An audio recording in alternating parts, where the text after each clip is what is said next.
Welcome back and thank you very much indeed. This is TV3Newday. We're back into the big issues segment and you're free to join us with your thoughts and comments and we'll share them with the rest of the wonderful world. Tonight we want to pay particular attention to the economy. We're asking a big question as to whether the economy is bouncing back or on the verge of crashing. Also, we'll talk about inflation and all the other things, how it affects your pocket, how it affects your personal economy. And so stay with us. But happy birthday to Mau Landi. You are 10 years today. This from your father, Eli, and your mom, Joanna. Also to you, ASP Dora Ohinewa Lati of the prison's headquarters. This from Kweku Asian says a happy birthday to you. The Finder newspaper claims that Achimota Forest has been sold. A false minister Abu Jinapo says so. State Society Failing Children as 2,791 report human rights infractions to Shraj in 2021. And Child Rights International blames lack of social and political commitment. Also, Chifeng Gold Group secures $90 million to transform the Wasa mine. The Ghanaian Times is next. It says Achimota Forest not sold. Abu Jinapo dismisses claim. Well, it's 24 days more to the Green Ghana Day. Cut tree, plant tree. Ghana home to 476,400 migrants. IOM declares and says country now origin transit destination for migrants. National security warns public to be vigilant of terrorist threats. Also, Nkranza youth attack police over death of 28-year-old trader. That's a sorry sight there. A jura on my mind, by the way. Daily Guide. Kwajo Boateng goes for Eastern Region MPP chairman and terrorist eye Ghana. Achimota Forest intact. Abu Jinapo. Napo bags Best Minister Award. Okay. The Daily Graphic. Togo opens border. Punish developer for pulling down Bulgarian embassy building. Seoul inquiry recommends. NACOC seizes drugs at Kotka International Airport and Way. Also, the Achimota Forest is intact. Jinapo assures nation peripheries revert to the Owu families. The New Publisher, dad and son in court for shooting man. Also, terrorists target Ghana. President there is the commander-in-chief of the Ghana Armed Forces in a handshake with one of our men in the military. Churches, mosques, entertainment, events now danger zones. Dr. Puku Prempe adjudged overall best minister, making election 2024 tough for NPP. The Daily Statement, Jeff Konedu, I am poised to win the MPP Eastern Regional Chairmanship race. Win it. Don't tell us. Achimota Forest not sold. Lands Minister deflates vile propaganda. And the BNFT says AFC FTA will not succeed without SMEs participation when Kelly Mene, His Excellency, is the Secretary General of the Africa Continental Free Trade Area. Also, ECG debt to IPP hit $900 million US. Market anticipates further policy rate hike and CEO summit pushes for ease of doing business law. My guest this morning is Dr. Edusako. He's with the University of Ghana and also Professor Lord Mensah. He's also with the University of Ghana Business School. Gentlemen, welcome. Good morning. How are you doing? Thank you. Good to see you, Thank Doc. you. Good to see you. You have abandoned your brother. No, I traveled, that's why. Welcome back home. Back. Welcome back home. Prof, how are you? Very fine. So and so. Yeah, sure. We'll survive. Yeah. Anyway, I don't know if you have a bite on the Achimota Forest thing. Otherwise, we'll just move on into the economy straight ahead. Yeah, I mean, that's a very interesting discussion. I think it should be something that we shouldn't discuss it once and then leave it just like that. Because when it comes to afforestation, it is very, very important on the global agenda. Right. If you look at our budget over the years, you realize that it is a budget that exhibits that kind of sustainable development, right. goals. Right. And SDG 13, talks about climate resilient issues. And I believe that a country which is situated in the tropics, we're supposed to save our forest for the globe. And that is why Amazon is more or less a forest that you cannot easily touch. Right. I think we go out there and parade, the country to be more of climate friendly. But internally, what we practice does not exhibit that. If you look at Galamsey, what has been happening in the years, and then the global funding that is moving now as we speak. If going forward we want to attract, climate-friendly funding, then I think we should be careful how we touch our forest. If you look at the history on our side, you'll come to realize that there are preserved areas by our colonial masters, preserved areas purposely, to give us greens, right. To give us a buffer to hold water and all those. But you realize that we've been building at all these places. Yeah. Immensa is when it rains, just a little volume, you start seeing, the whole of Accra getting flooded. Kwame Nkrumah and our colonial masters in their wisdom indicated, the landscape. And they found that there are places that we need to hold water.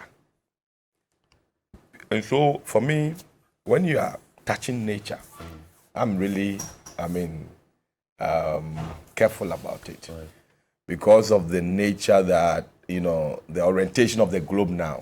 A time will come, if you turn up all your environment to be brown, you may not succeed in getting funding anywhere. That's right. You may not succeed in getting investors coming into your country.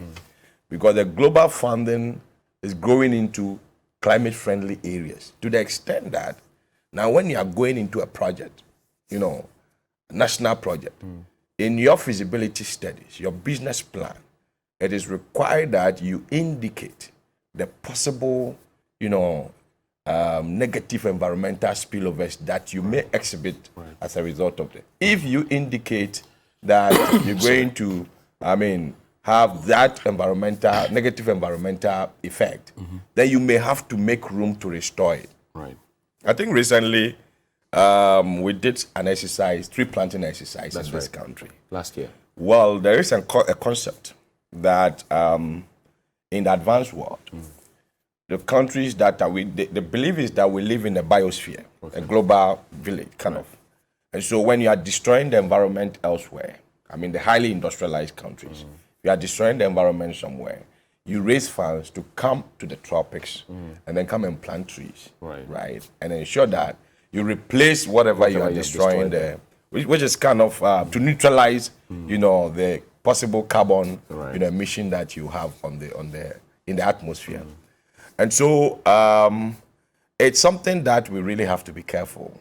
If we don't take it as a country and we go in that direction, and the world start looking at us as we don't care about the environment, trust me, we will not be able to attract the necessary funding or investment that is supposed to come into this country. Doc, so Prof talks about the buffer areas. I've looked at Ayi Mensah with my heart in my mouth, and I'm thinking about Sierra Leone, touch wood. But the buffer that was created to collect the water from the mountains, the Brie area, has now been built, and occupied the Panta area, all those places. Sure. Yeah. So water hits the ground, it doesn't seep in, it runs down. Washes us away. and we are all watching, and we are signatory to the SDGs, Climate Action 13. Our president is co-chair. Yet we are here. This is us. Cut tree, plant tree. That's bad. It's a worrying situation. There is a whole branch in economics called environmental economics, which deals with all these things that we are talking about. There's a new debate on net GDP. In other words, you want to embark on economic activities, you want to grow your GDP, but at what price on the environment? So many development economists are saying that we should also shift our attention to the net GDP, where Ghana as a country, you grow your GDP, and then we deduct the impact on the environment from it. Then we know your true GDP. Right. We have seen the Galamsey activities. Yes, Galamsey activities may be illegal, but it contributes to GDP growth. That's right. So you may record a GDP growth of, say, 7%, 8%, but you have destroyed your water bodies. So let us also quantify the destruction to the environment and then deduct it from your GDP. Then you know whether you're going or yes, coming. you know. So we don't And have it to. builds up all into projects and all Yes, those. yes. We don't have to destroy our forests, our water bodies, and all that. Let's pay attention to them, because it is for a reason that our fathers left that for us. We cannot destroy our environment. Where will we be living? It rains in Accra for 2 hours and everything is washed. You can't drive your car. We can't do anything as a country. We need proper planning in this country. We cannot continue to live in this mess. We claim to be a middle income status country. I say we claim because most of the things around us do not even suggest that we are middle income. Yes. So we are lying to ourselves. Not lying to ourselves, but the data is a criteria. Okay. It's a criteria. And we have not met it. We have met it. It's a World Bank criteria. It uses just one per capita income. Okay. That's all. But beyond the per capita income, what has happened to our public transport? If you visit other countries, especially our neighbors in the northern part of the country, very good housing system. We are building horizontally. They are building vertically, making good use of their land. So if you claim to be a middle income country, learn from your peers. Learn from other countries that are also middle income. You don't have a public transport system. We should have been the first point of contact for relieving Ghanaians of the hardships on fuel prices. Right. Because now you cannot ask the taxi drivers and the GPRT and the total drivers to reduce their fares. You don't control them. Yes, but if you have your own public transport system, you can subsidize the fare. You can say, okay, instead of charging 5 cedis, charge 2 cedis. So we have to live as middle income country. You wake up and it's doom so all over. You can't have potable water to drink. There are so many questions that must be answered. I hear you. Well, your thoughts and comments, welcome as well. Anthony Nukpenu, good morning to you. He says he likes the panel already. He sent a message. Doc, is our economy are we bouncing back? Are we on the verge of crashing? Well, I think we are in a dip. We're on a dip. Yes. Why do you say that? We are in a dip in a sense that, the build-up of the dip, I would say, started way back before the COVID. Because we have been running our policies, and I will take the fiscal policy and then the monetary policy as well. Now, if you take the fiscal policy, the posture has been so aggressive. And fiscal policy, I'm looking at our revenue generation policies. I'm looking at our expenditure policies. And then we're looking at, the deficit that will come as a result of, considering these two. Right. Clearly, there's no single budget that has been read before the COVID and now that does not exhibit the aggressive expenditure approach. And for me, that's a cause to worry. Because at the time that we were struggling, even to raise revenue, we're still, adapting that kind of, aggressive posture when it comes to expenditure. And so it's like a government always there in need of money. They're in need of money. And if you adapt that posture, even at the times that, we are in a dip, like COVID period, where every country is trying to be conserved. Right. And then you continue to hold the fort that you want to spend. Obviously, you put yourself into trouble. Now, before the COVID, we did an exercise in this country, which is banking sector cleanup. Right. And we shouldn't take that for granted as to what is happening in our economy now. We had an architecture of financial transmissions, how funds move.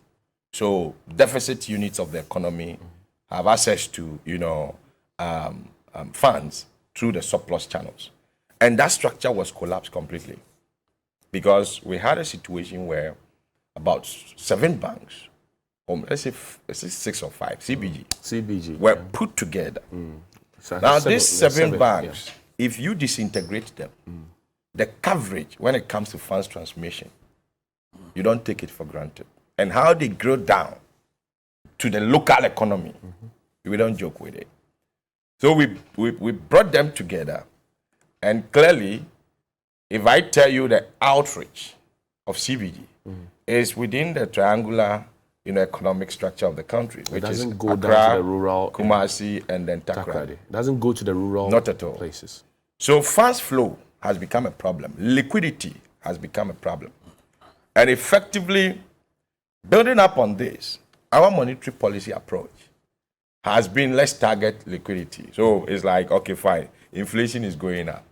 People's pockets are full. That's the notion. Right. So the monetary policy committee meets, and then let's raise, the policy rate, Right. or let's bring the policy rate down to effect the interest rate charge structures. Therefore, I will build up into confidence of investors bringing money to the bank. Okay. But then, me and you, as we sit here, we know we don't have money. That's true. Money is not in people's pockets. So what money are you targeting using this policy? But then somebody will argue then that why is inflation up then? Because if you don't have, you can't spend. So I'm coming. So the inflation that we are targeting using the MPR, which of course we know the MPR, it builds up into interest rate structures through the Ghana reference rate. We used to run the base rate, and the base rate was in such a way that, which forms part of pricing of loans, was in such a way that most of the variables in there are bank specific. Okay. And so, because they were bank specific, the thinking is that the banks were able to manipulate behind the scenes so that, this monetary policy rate will not feed into, the pricing of loans. And so, I think somewhere 2015, 2016, thereabout, we changed to Ghana reference rate.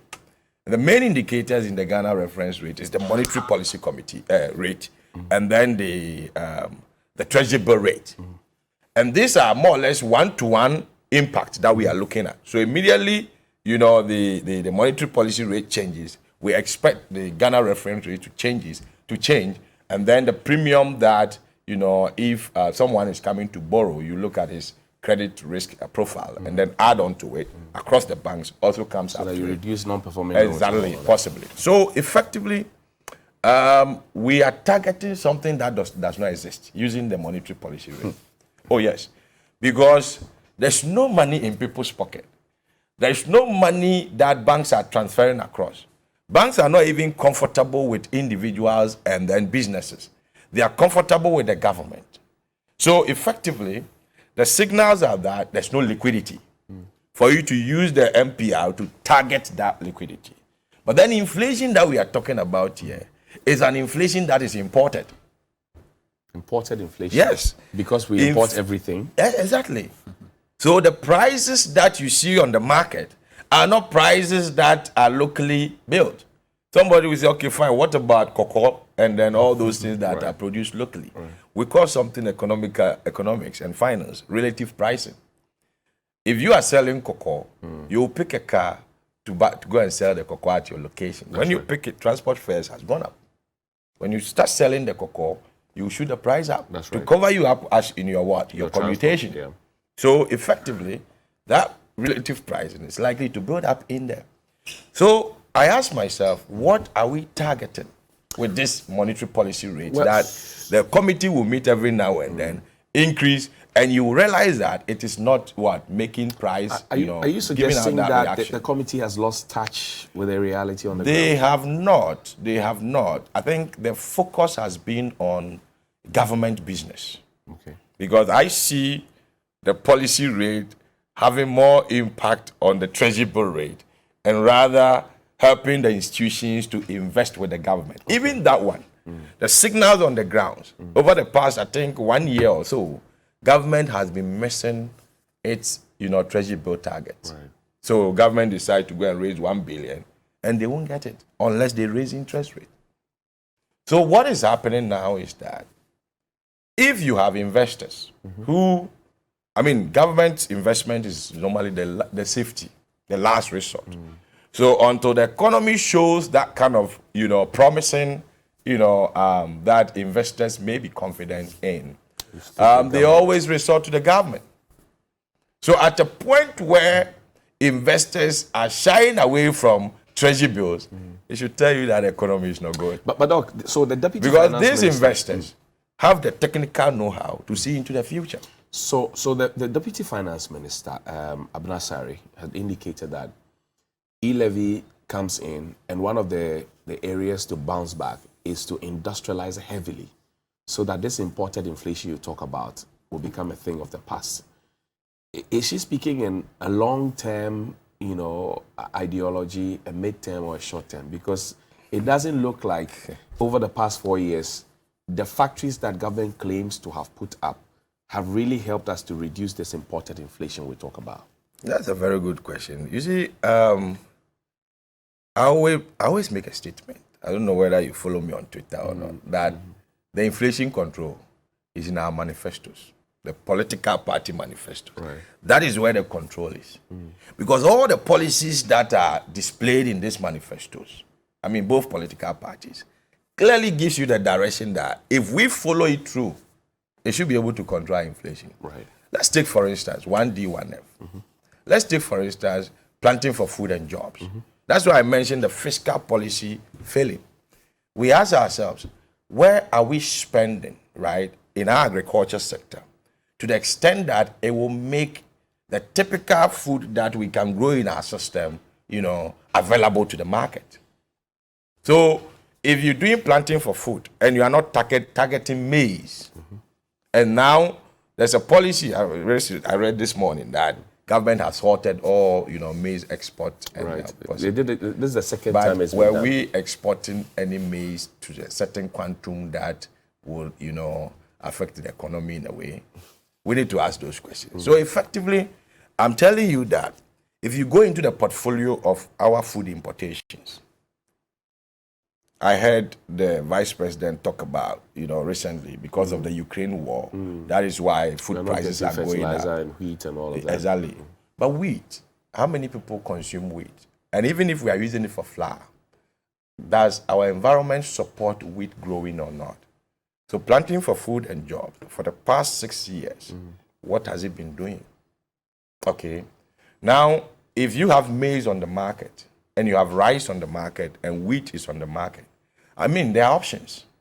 Obviously, if you were to grow rice or maize, for the past 5 years, you would have grown it about 10 cycles, because every 6 months, you harvest maize.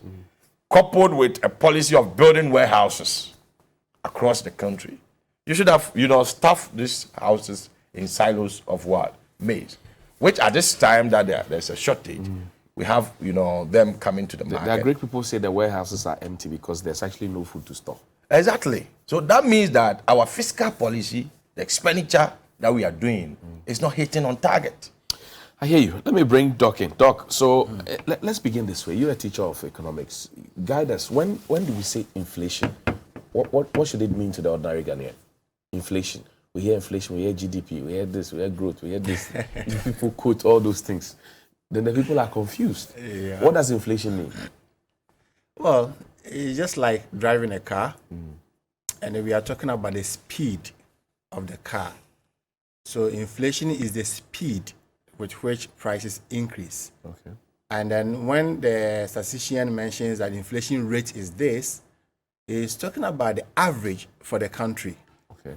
And so it is always important to narrow the conversation downwards to look at the disaggregates, Okay. because that will make more sense. Even though the national average may be 23%. In other words, if I bought this water for 100 cedis last year, I'll add 23 cedis more to buy the same water. You can also reverse it and say that, okay, let's see inflation as a thief that comes to steal the value of our money. So for before COVID, like 2019, it was 9%. So the thief will come into your pocket and steal 9% of your money. Okay. Now the thief is coming to steal 23%. Okay. So the thief has increased his, mouth wide to steal your money. Right. So what I'm trying to communicate is that inflation reduces the value, what the value of money can do, what it can buy.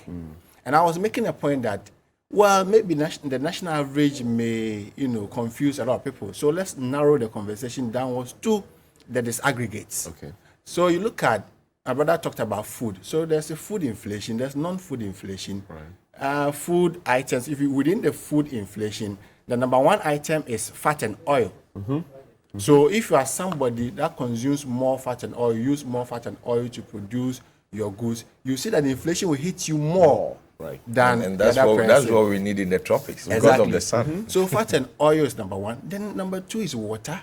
Mineral water has the second highest food inflation. Then number three is fruits and vegetables. Then cereals, the rice, the millet, the all that we consume.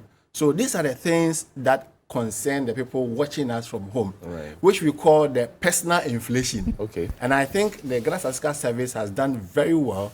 They say they have. I haven't tried it, but according to the statistician, there's a calculator on their website. Okay. That you can go and calculate your own inflation. Your personal inflation. Yes, household inflation. It could be household inflation. The beauty of it is that they have used 307 items to calculate the inflation. Okay. But it is not all the 307 items that concern me. Okay. Concerns Prof and concerns you. So you can look at the aggregates of what concerns you. Exactly. So your toilet roll, your Exactly. soap, your gari, your rice, your LPG. Yes. Then you say, okay, this is how much I earn. Yes. This is how much I'm spending on these ones. Yes. What is my inflation? What is my Then inflation? it gives you the figure. Yeah, that gives you the figure. There is the personal inflation, like I said. Then there also, the beauty of it is the weight. Now, every item carries different weight. Let me give you the national average. Right. Food accounts for 50% of the weight. Wow. Yes. So in other words, all the expenditure, on the average in Ghana, all the expenditure that we incur, food takes about half of it. of the expenditure. Now, the next one is transport, which is 14%. So after you buy your watch or whatever, the next one is transport. And then the other one is the household, electricity, gas. And then we can go on to clothing and foot and wear. Clothing and wear. Footwear, I should say. But you're not included shelter. Shelter is part of the housing. The housing, the rent, So the housing, electricity, gas, water. So that you all of it consume. is captured as Yes, it's captured as the third, the third item with the highest weight. So then food, how much will be transport- left for you to save? So you see, Because you economists tell us to save. yes. So that Finance is people also save. so that is why it's important to look at, after looking at inflation on the national average, narrow it down to you as a person. What do I consume most? If you ask me, the item that takes about 30 to 40% of my expenditure is fuel. It's not food. And I can eat once a day and I'll be fine. It's not food, it's fuel. But to another person, at your age, it is. But to another person, if you have kids, at it home may and be all those. Right. expenses. Right. That's To another pension- person, pensions it could be the gas. Right. To another person, now I'm just, you can see me flipping I'm trying to get you the top highs here. The top 13 items. The top 13, it should be 15, but I don't have the last two. Okay. The top 13 items that drive inflation in Ghana, Okay. according to the latest. Top 13. So we have year on year and then month on month. Let's finish with the year on year. The year on year. Okay. Top 13 items that drive inflation. So if you consume most of these items, the inflation will be more heavier in your pocket Okay. than another person. Number one is grapes. Grapes. Yes. What we see on the streets. Yes. Okay. 101.9%. And it is imported. Right. When I mention the item, I will tell you whether it's local or imported. Imported, right. Okay. Now, number two is diesel. Imported. Imported. Avocado pear. Local. Petrol. Imported. Bushmeat. Local. Watermelon. Local. Firewood. Local. okro, local, condo, our normal and more Right. is number 9. It's the 9th item that drives inflation in the country. Condo. And it is local. And then we all have of it is local. no, not that. Some of them are local, some of them are imported. Then maize, mango, millet, gas. This year on year. Now let's look at the month-on-month items. Month-on-month, I mean from March to April. The top 13 items that drive inflation, that drive the rate at which prices increase in the country. Number 1 is diesel. Remember that diesel was number 2 in the year on year. Now it's number 1 in the month-on-month. Not surprising because of the increase in fuel prices. Right. Okay. Right. So number 2, Pito. In heaven, there's no beer. Number 2, Pito. I don't know if you are so confident with the Upper West and Upper East. Upper West has the highest inflation in the country, food inflation in the country of 38%. But Upper East, their neighbor, has the lowest food inflation of 18% in the country. Something is wrong somewhere. The two neighboring... What do you see? Well, because they grow basically the same things. Yes, so I wanted to ask you which of the regions drink pito. According to some of the data I've started gathering, it is fish. But I thought maybe it was some statistical discrepancy. So I decided to track them from January to this year. And I found that 3 regions, or let's say 4, top 4 regions that have highest inflation in the country: Upper West, Greater Accra, Bro and Hafo, and Central. These are the regions with the highest inflation in the country. So something is wrong in Upper West. And we must check it. Because if their neighbor, Upper East, has the lowest food inflation in the country, and you just cross the border and you have highest inflation, food inflation in the country, something is wrong. We must check it. So pito is number 2, sausage is number 3, millet 4, 5, mineral water, 6, imported wine. So imported wine. Right. Washing soap, imported. Washing soap. Orange, which is local. Cement blocks, which is local. Fruit juice, imported. Banana, local. Granite oil, local. Petrol, imported. So depending on you, if you like kenke so much, then you realize that your household inflation will be higher than the 23%. Why? Yes, because condo itself has its inflation. And then there is a pass-through inflation from maize. So maize inflation is rising. And then you use maize to produce condo, and the condo inflation is also rising. What should we do now? Fast? Local production. Local production. Local production. And there's something wrong about the local production because most of the items are also locally produced. Right. So you might think that inflation is CPI, the consumer price. So I also took the time to look at the producer price. Right. If you look at the producer price, fuel is also driving the producer price. In other words, it means that at the production level, the inputs that are used to produce these items are also very high in their prices. So let's look at the inputs that we use to produce food. As for me, if you ask me, the attention should be on food. Because food inflation is higher than non-food inflation in the country now. Let's pay attention to food. The last thing we want in this country is food insecurity. And I'm afraid we are getting there. I'm afraid. There are great people say by September, October, we would have a problem on our hands. Yes, and so we must start production. If the wheat that you import from Russia and Ukraine is no more forthcoming, would you fold your arms and sit down and say, I don't get wheat? Let's produce them locally. The fertilizer, more than 90% of the fertilizer we use in the country are all imported. If because of the war we are not getting fertilizer to produce food, do we fold our arms and say there's no fertilizer, therefore there should be no food in the country? We must start locally producing these inputs to ensure food security in the country. I hear you. Dr. Edusakode is my guest. He is a teacher of economics at the University of Ghana. Also, Professor Lord Mensah. He is with the finance department of the University of Ghana Business School.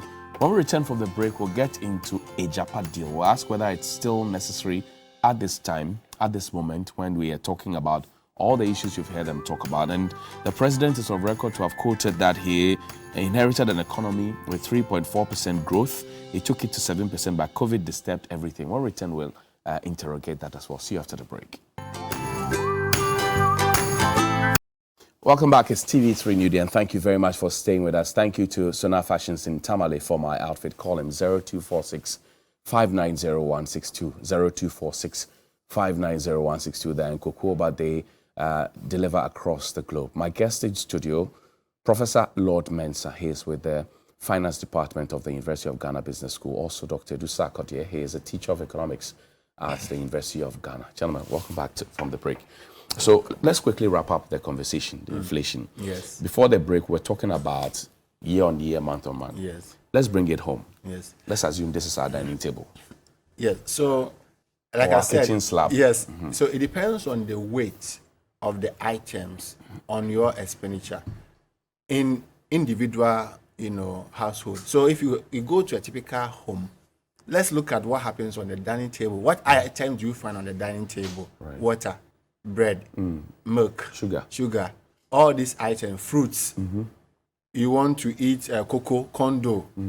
So you realize that most of the items that drive inflation in the country are the very items that are found on our dining table. So if you want to limit the conversation of inflation to just what we eat on our dining table, inflation will be far, far, far higher than the 23.6% that we are talking about. Prof. And it's a worrying situation. Yeah, before the dining Do you see table. the same picture? Yeah, I see the same picture. But before the dining table, right, you must heat something to bring to the dining table, isn't it? That's right. That's the gas. You need gas to do that. The last time I bought gas was around 120. 120, yeah. Then recently I went to the market to buy. My wife bought it 200 Ghana for the 17 kilo cylinder. Right. And I asked myself, so does it reflect the inflation 23%? The kinky balls that I was buying, which was 2 CD, now it has gone to 3 CD. That's 50%. Right. So if you limit it to the dining table, like you're saying, then obviously we are way above, But of course, it's not only the dining table. Okay. We have to look at other aspects Other things.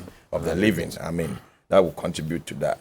But then effectively, we need to understand that, you see, the policies that we roll out, which calls for the aggressive expenditure that we've been drumming off over the years, those policies are not targeting the dining table. Because if it's targeting the dining table, then at this time, I'm expecting that, okay, fine, we should have had some buffers of maize on the market. Right. Now that there's shortage, I mean, you release those buffers. Prices will not, go up as it's doing now. Yeah. So effectively, I think we need to really look at, the way we spend. That is why I started that, our fiscal policy is failing, and at the same time, our monetary policy has failed, which I gave you. So you want it to go down, and hit the dining table. Exactly. Not just stop at the people level. No, not But you at see, all. that You is see? why you just using the policy rate to fight inflation has not been working in the country. It has become so unidirectional. So you remember in 2015-16 there, the more they increased the policy rate, the more inflation rose. That's right. The policy rate rose to about 26%, and inflation was just going up and up and up. So, but in fairness to the central bank, that is the only available tool to them that they can use. Okay. But the point I'm making is that to fight inflation should not be limited to the policy rate, because the items that I just enumerated, the cereal, the grapes, the mango, these are all agricultural products. These are things from the rare sector. The policy rate will be effective when inflation is demand driven. But in our part of the world, inflation is supply driven. In other words, it is the cost of producing these items that is driving inflation, not the fact that, like we know from SHS, more money chasing fewer goods. That is not the kind of inflation that we're experiencing now. So that is why the policy rate has been ineffective. For us to have a proper way of dealing with the price, the increase in prices, let's go down, as you have already said, let's go down and look at the items with the highest inflation: mango, condo, millet, pito. These items are driving inflation. So let's have a policy to arrest them. And then And also, not limited to also policy we rates. also need to understand. So we need to do tailor-made policies for, Yes. for the local level. Yes. I think we need to also look at the kind of market we are operating in. Okay. You see, if you use liquidity as a form of inflation measure, and you use the policy rate to target that liquidity, you are more or less saying that when everybody gets up, he gets a job to do. And as a result of that, the person is able to make money into his pocket. And, through that, he can buy anything at any price at all. So even if I want to buy water and the price is double, I'm prepared to buy. That's not realistic. And that's not realistic. In Ghana, how many people are employed? So effectively, we need to look at the market. If America is using the monetary policy rate, everybody gets up and they are all engaged. I mean, the agents within the economy are very active. So excess funds in their pocket can trigger price, adjustment upward. So effectively, I mean, our market is not like that. Our market is purely, a manufacturing supply side market for which we need to look at what is driving the input to the supplies. Okay, let's talk about Ejapa. The government is bent on bringing it back.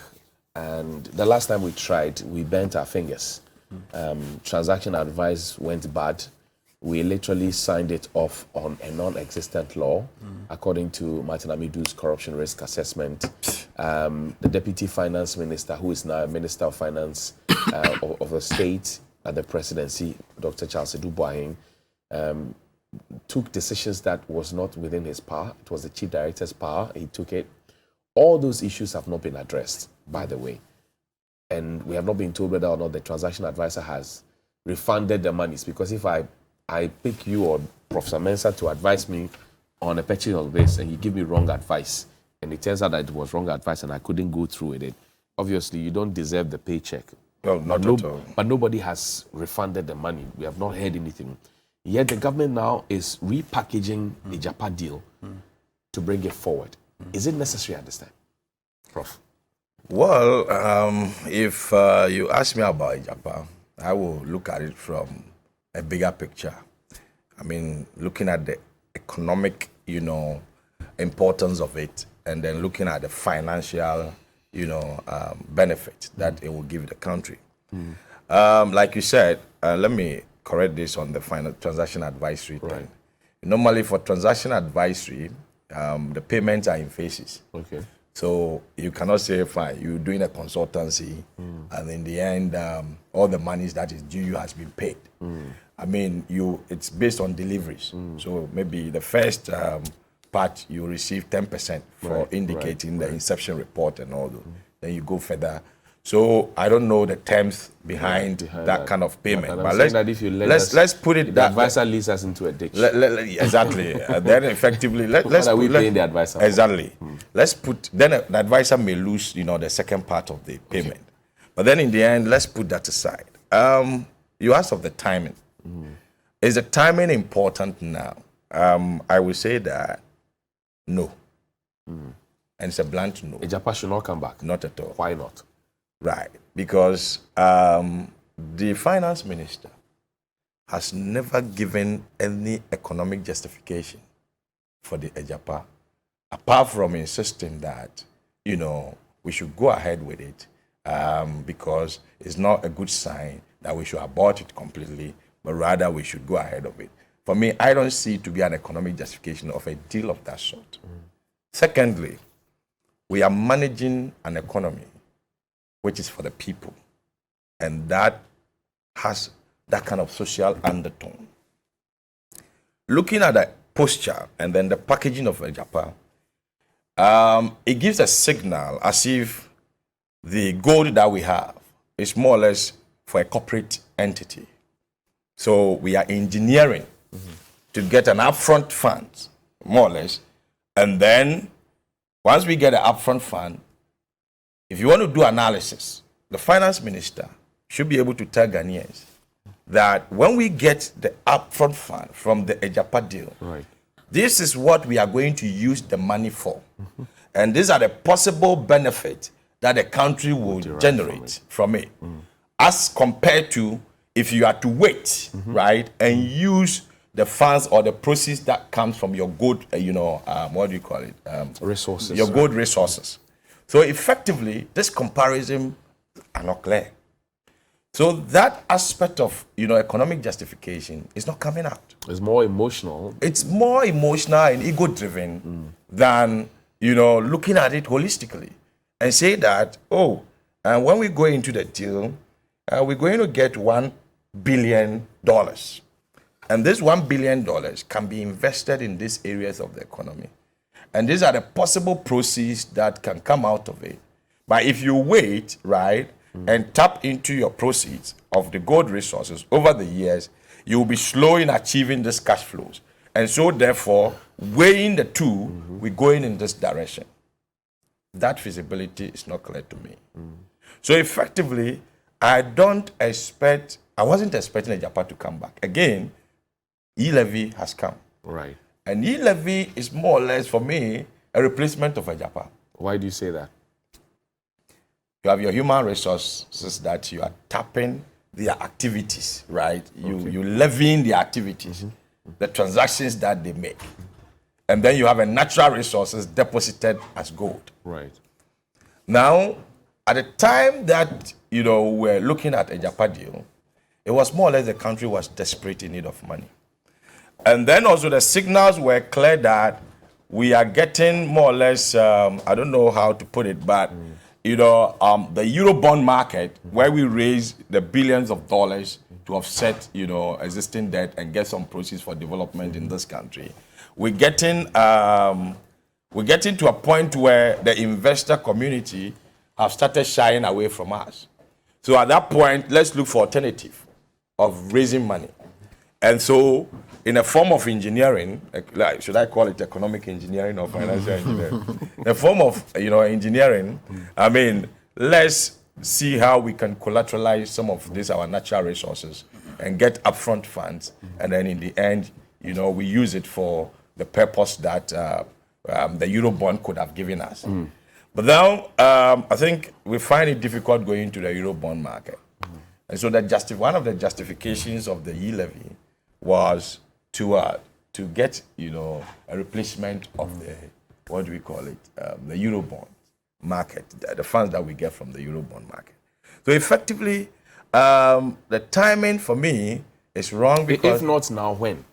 Well, I think looking at the global trend in how countries are getting selfish and trying to have their own, I don't see gold value coming down at any point in time. Gold, in fact, has been a safe haven, whether it is down there on the ground or you have tapped into it and then it has become gold in our hands already. So for me, if you leave it down there in the future, it will just appreciate. It won't change anything. So going for an upfront fund now, as we speak, which you are not justifying what the monies can be used for, to be more beneficial to us than, to wait for the proceeds to come in. I think for me, it's not a good timing, especially when e-levy is active now. Doc, is a Japan necessary at this time? A Japan deal? Before I come to at this time, in principle, it's a good idea. The devil is in the details. A Japan is only part of the bigger conversation about the extractive sector. Okay. The extractive sector accounts for 15% of GDP. It accounts for over 40% of the GDP growth rate, yet contributes about 10% to the public finance and little to unemployment. So we must start from somewhere in tackling the problems with the extractive sector. That is why, in the mind of the then Finance Minister, Dr. Kwabena Duffuor, in 2011, in his budget, he put in something similar to a Japan. Which was? Which was the minerals investment. There's a name, I forgot it. Yes. The idea and the Japan is similar. I don't say the same, it's similar because there are some modifications. Okay, so what is it? But Ghana, that was more or less a fund for which the proceeds will go. So that's why I'm developing my argument. Right. It's different from taking an upfront fund. But you raised the point, for example, about an upfront fund, and then showing us where the money is going, what it will be used for, and what dividends. But we don't have records, do we? Well, we've been getting funds into the country. Let me develop your thoughts. Sorry about that. Okay, so it's something similar which was put in 2011 budget. Okay, the idea is to, first of all, what is the income from gold? You know, Ghana is the first producer of gold in Africa and number 6 in the world. Right. In 2020, we produced $6.2 billion of gold.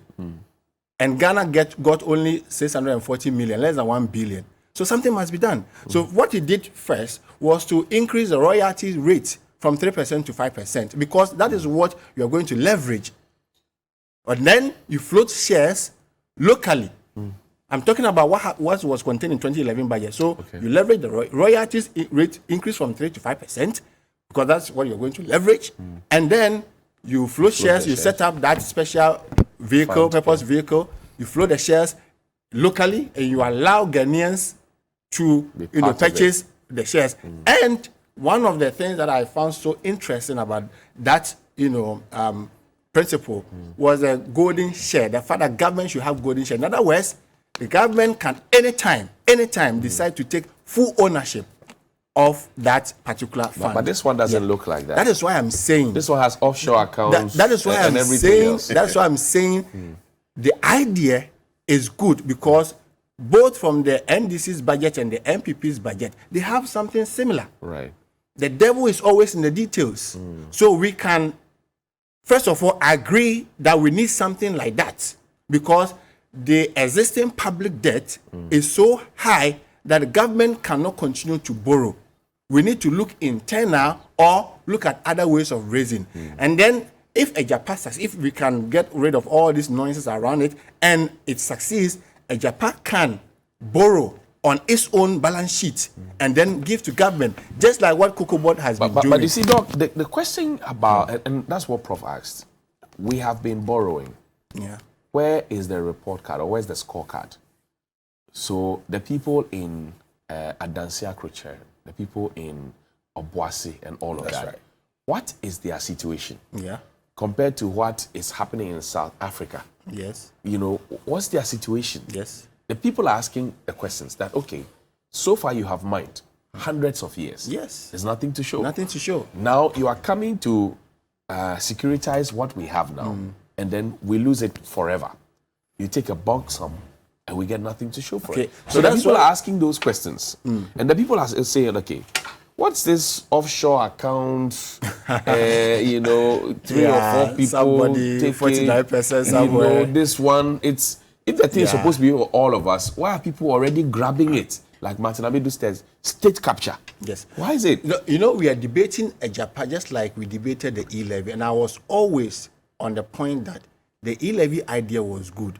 Let's isolate the idea from the details. So let's accept that it's a good idea, and then go deep down and debate the details. So the Ejapa idea is good. Let's go down there and debate.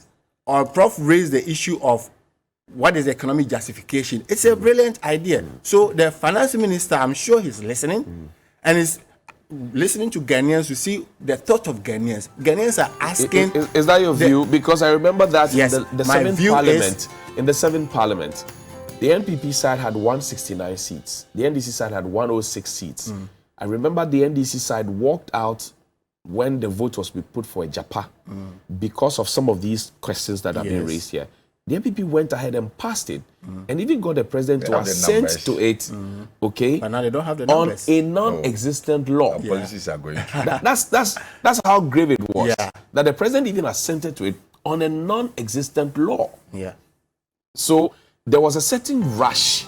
Yes. For the Ejapa and we should not rush the deal. So now, and now people are saying, well, hold on now, not now. Let's finish the detail. Yes. And yet the government is adamant. And I agree. I think government should listen to the details. I heard that the civil society organizations, they had a press conference yesterday, and they put forward brilliant ideas, brilliant arguments. And Prof and I, we are giving our submissions. The idea is that let's isolate the details, debate it one by one. Let's get value for money. What Ghanaians are asking for, like you said, is value for money. That's right. Obuasi has been mining gold at Danse, nothing to show. You compare with Joburg and you cry. So give us the details of what you are going to use the money for.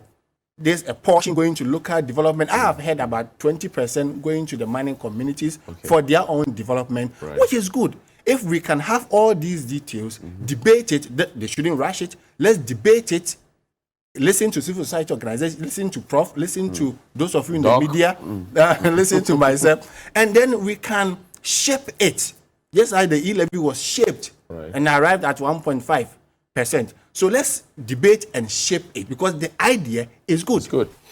Okay. See, yes, let me Prof, tell sorry. you one thing. Quickly, and then we can wrap up. Our time is up. For me to accept whether a Japan is good or not, I mean, he's talking about details. But then in the end, we need to ask ourselves, e-levy, comparatively, compared to a Japan, if we are able to use e-levy, which is giving us money that is trickling in, like the way we've been having our gold proceeds, and we think we can wait for the e-levy to accumulate, to be used, why can't we do the same for Japan? Some say we actually need to go and renegotiate some of the gold deals. And then we can also negotiate for some of our debt. Debt is negotiable. Which one? Because about 70% is from the capital market, and you can't negotiate the 70%. No, capital market money, debt are also negotiable. No, you can. Now you have chopped already. You can. You can. Corporate bodies negotiate for their debt Well, from the capital you market. look at your economic performance, and you're not confident. We can about easily it. negotiate it. So for me, I think I'm not for it anymore. You are not for a Japan, but you are for it in principle. In principle. Only that But the then we details should- have Yes, to look that we at. should Details. debate. But you- the details, I'm not for it at all. You are not for it at all, whether in principle or We detail. don't have good records of using an upfront fund to the benefit of the people. I hear you. Professor Lord Mensah is with the Finance Department of the University of Ghana. Thank you very much, Prof, for coming. It's been good seeing you today. And also Dr. Edu Sarkodie, who flew back into the country. Welcome home, sir. And thank you very much. He's a teacher of economics at the University of Ghana, Ghana's premier university. Gentlemen, thank you very much for your time this morning. And thank you also very much indeed for watching the sports and more coming up. A bit of information. So someone sent me, this says, Ghana, inflation 23.6%, Kenya 6.1%, Nigeria 16.1%, Liberia 11.81%, Togo 2.53%, Ivory Coast 5.48%, Egypt 14.9%, South Africa 5.9%, Burkina Faso 2.6%. With all these figures, one can only ask and conclude that it's either COVID struck only Ghana or Russia-Ukraine war is being fought in Accra. Good morning, Johnny, and thank you for commenting on the Achimota Forest Reserve saga. I want to inform you of similar plans to take over some portions of the Tamale Forest Reserve around the Aboabo market by persons close to government. Please let me assure you that we, the indigenes of Tamale, will not be happy and resist this in the future. We are already aware of these land grabbing syndicate has sold out a number of government bungalows belonging to the Ministry of Health and Ghana Prison Service to private developers, blah, blah, blah. Okay, Ishaku in Tamale. Good morning. Anthony Nukbenu says, details of, so Johnny, tell doctor that bush meat today is largely imported from Ivory Coast, some parts of Togo. Our forests are depleted and the animals have run away to neighboring countries. They are seeking asylum, right? I'm very happy you are now hosting experts to discuss national issues relating to their areas of perfection. Well, these can give us professional and meaningful understanding of our economy and that bring those politicians. Thank you for the selection, Isaac in Takrady. Well, later in business on Media Journal platforms, on Business Daily on 3FM 92.7, also at Midday Live, also on News 360 and Business Focus and all of those other conversations. If you have relations on pension, they need your attention. We'll tell you how hard inflation is hitting them. We'll also be telling you about Monetary Policy Committee meetings that begins today. And we'll tell you why they have a tough decision to make, as Prof. Mensah has indicated. And also, the suspected collateralization of the Heritage Fund won't be easy for government. The business desk will be explaining all of this for you. So 12, 4:30, 7 p.m., 1 p.m. on 3FM 92.7. Stay with us. We'll be right back. Thank you very much for watching. See you after the break.